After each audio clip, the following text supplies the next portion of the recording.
Sa silangang bahagi ng Negros Occidental, sa lungsod ng Silay na kilala sa mayamang kasaysayan at arkitekturang kolonyal, isang mahiwagang mundo ang tahimik na sumibol, ang Magic Land. Hindi ito basta-bastang parke lamang. Ito'y isang pagsasakatawan ng alamat, imahinasyon at kulturang Pilipino sa anyo ng makabago at masayang theme park.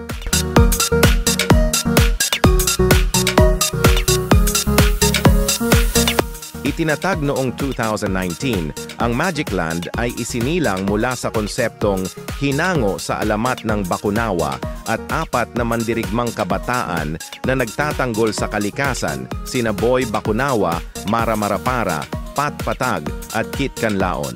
Sa parkeng ito, ang mga bisita ay hindi lamang sumasakay sa mga rides, kundi pinapaalalahanan ng diwa ng alamat at kabayanihan. May 3 pangunahing zona ang Magic Land.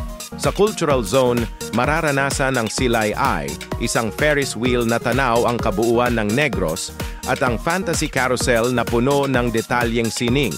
Sa Mystical Zone, hinahamon ang tapang sa Sky Tower, disco at mga roller coaster. Sa Magical Zone, ang mga bata at pamilya ay aliw na aliw sa Magic Bike, Bumper Cars at Magic Land Express.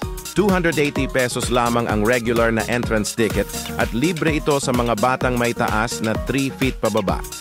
Para sa mga nais sulitin ang lahat ng rides at shows, ang all-you-can-ride ticket ay nasa 650 pesos. Bukas ang parke mula Biyernes hanggang Linggo, 1 p.m. to 8 p.m., kaya't perpekto ito para sa mga weekend family getaway o barkada bonding.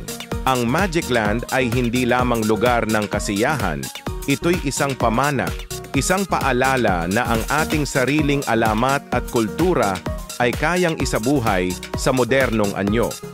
Kung ikaw ay naghahanap ng isang kakaibang karanasan sa puso ng Negros, hayaan mong akayin ka ng mahiwagang mundo ng Magic Land. Isang mundong ang bawat halakhak ay may kasamang kwento at bawat karanasan ay may halong hiwaga.